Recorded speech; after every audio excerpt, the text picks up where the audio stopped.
in Memphis. College game day was a big game.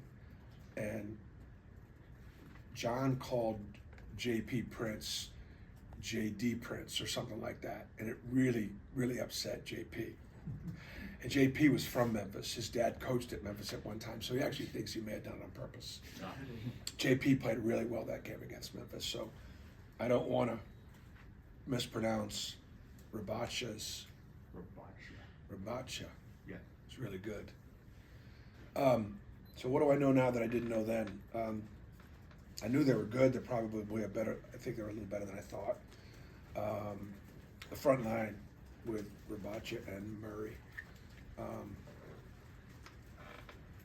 Maybe in a different way, maybe Kentucky's front line,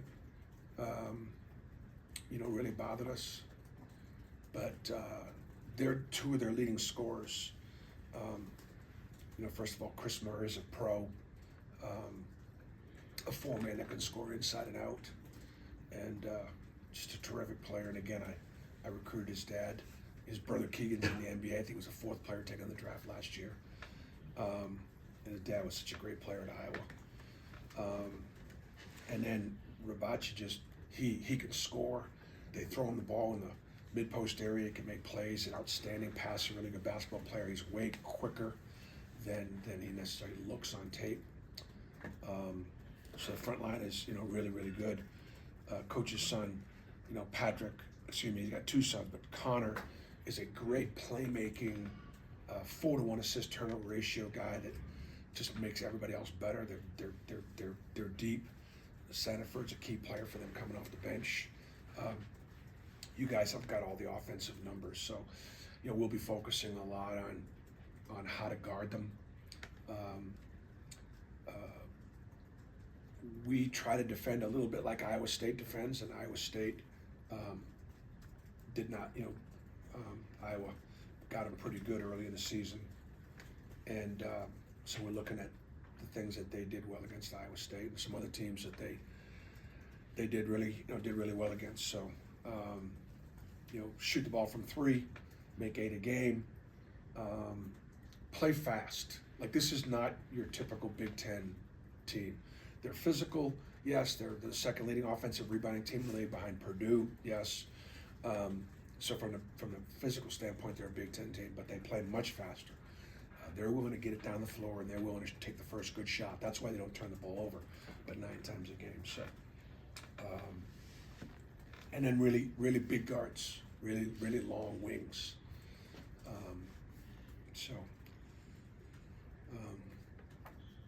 It'll be all we want.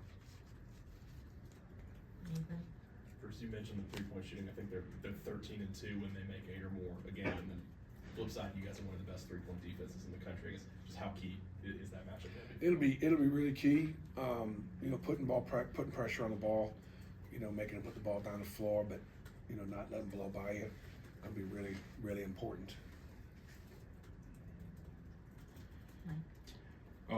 Coach, near the end of the season, you spoke about the condition of the team, and you talked about guys just kind of tired, the grind. It's going to be a week between games. Can you talk a little bit about how you've used this week to get rested up? One of the things I mentioned yesterday, and it was really Stephen Pearl had mentioned this to me, and it's really true. And I don't know that anybody's written about it yet. Not that I'm looking for it to be written about, but that was interesting. 31,000 miles traveled this year between Israel and Cancun and California. And Texas A&M and West Virginia. It's just a lot of travel, a lot of late nights coming home, and so I do think, and then in a lot of close games and a lot of last second defeats, and so I do think that the team had to get up off the mat a lot this year, and yet we pretty much were able to almost every time, short of second half in Lexington. That wears on you. I do think that what we've done since we came back was we traveled back Friday. We had a really hard practice on Saturday. We took yesterday off, and we'll work 2 days against Iowa. And I think the guys will be fresh and excited about playing now. I think there'll be some new wind in their sails. And I think the other thing to emphasize is, This is the 12th NCAA tournament in 117 years of Auburn basketball. Our guys are excited about, about making it. There are a lot of good teams that are been left home, and I do think the body of work has more than clearly been a contributing factor to who was in and who was not in. We ranked 4th in number of appearances against NCAA tournament teams. I mean, we've been talking about the schedule and talking about it, not complaining, but we've been talking about the challenges of our schedule. And so only Kansas and Texas and Baylor played more NCAA tournament teams than we did. Bruce, a lot of attention on Iowa's offense. Obviously, you talk about defense; they do a lot of different things. Multiple. What stands out to you about They them press, they zone press, they man press. They're good at it. They got really good length. I'm sure they'll try to bottle up Wendell Green and see if we can turn us over some. They have some drop back, a really nice drop back matchup zone. It's a zone that we play some, so we're familiar with it. But again, they're big and long, and they like it. They play it in crucial situations. They play it on short clocks. They play it out of timeout, so they've got confidence in it. So we'll prepare for it. Tobias? Bruce, well, just one thing. The 31,000 round trip or just single way or? I'm sure that's all the travel. Round trip, yeah. I'm sure I got that clarified. And then just from there, man, you've been to the tournament quite a few times. What are some of your just fonder memories of, obviously the Final Four run, but other than that, like just your time going to the tournament and what it's been to you? Well, it is clearly more fun for your family and the fans. We're working, but it is really exciting for the students and for your alumni and for your fan base to be part of this, March Madness. It takes one game, one win to get to the final 32 teams. It takes 2 wins to get to the Sweet 16. Now, to be able to have to beat Iowa and then either Northern Kentucky or Houston, that'll take some doing. But, it's just, and because it is so hard to get into, it's really special. 95 we won a national championship. 94 we finished second in the country. We lost in the championship game. I think advancing, anytime we've advanced, obviously you feel like you just feel a great blessing from God and knowing that was His plan and grateful for it. Brian? Yes, Bruce. The fatigue you talked about, how much do you think that played into the way y'all defended, rebounded the last 5 or so games? I don't know. I think there was some level of fatigue, but I also think that the teams that we played, if you look at I don't have the last 5 games in front of me, but I know Tennessee, Alabama, at Kentucky, right at Alabama. There's probably a game in there, maybe at Texas A&M somewhere. I mean, it was some formidable. I think that had more to do with it than anything. The quality of our opponents. Mark Murphy? Bruce, does Iowa remind you, personnel-wise or style-wise, of any team you played this year or recent seasons? Well, they're much bigger than Missouri, much bigger. But they do some things. They switch and they're very aggressive offensively.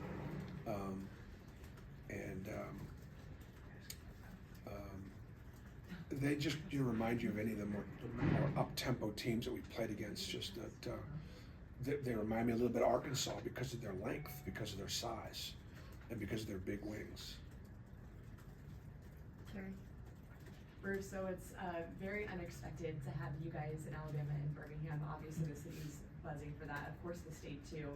I'm curious, does it actually help in a tournament like this to have that home court advantage? Do you feel like that really elevates you guys with those games, and how do you think that's going to help? Well, I do. I mean, I think that anytime you've got fans in the stands, I think it can elevate the level of your play. Our players will feel the support from our fans that are there, and hopefully energize them and allow them to play at their best, elevate their game, and perhaps have the courage and the confidence to withstand Iowa's runs. Iowa's a team of runs. They can score in bunches, and if they get going from three, they get pretty dangerous. So no, I think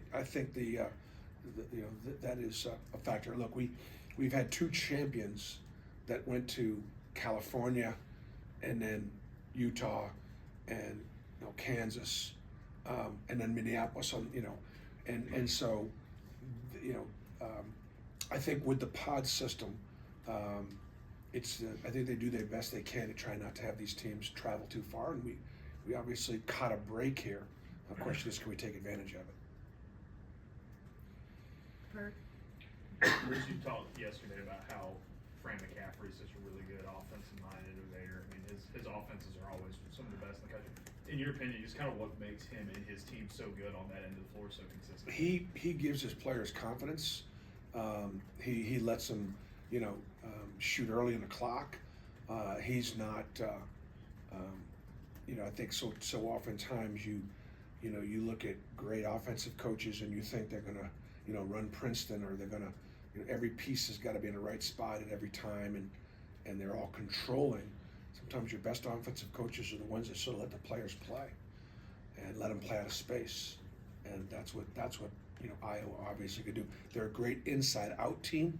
They're a great back-cutting team, and because they do a lot, and we have struggled against Arkansas with their back-cutting. And also, great back-cutting teams are also great offensive rebounding teams. So when those guys back-cut, if they don't get it, they also hurt you on the offensive glass. And they're a really good inside-out team. Any more questions for Coach? All right, thank you, Coach.